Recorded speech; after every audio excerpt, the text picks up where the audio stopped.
The South Coast Water District's tunnel stabilization and sewer pipeline replacement project is moving full steam ahead. The contractors completed the gate, sound walls, and fencing surrounding the construction site. The electric transformers that will eventually power the electric crane were delivered this month. The electric crane itself is currently being worked on in the shop, and its delivery is planned for the week of July 10th. To begin work on necessary repairs for the existing 60-year-old 2-mile-long tunnel, which carries 1 million gallons per day of wastewater, the South Coast Water District is constructing a 102-foot deep vertical shaft.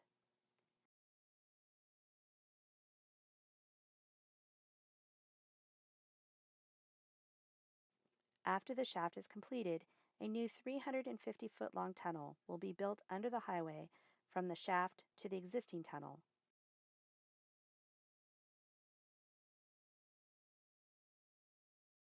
Work on the shaft began May 3, 2017, and currently the excavation is at approximately 55 feet deep.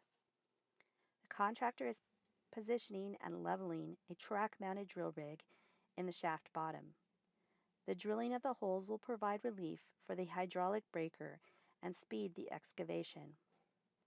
The South Coast Water District will continue to keep you updated on the progress of the tunnel. Stay tuned for more updates. Visit South Coast Water District website at scwd.org/tunnel.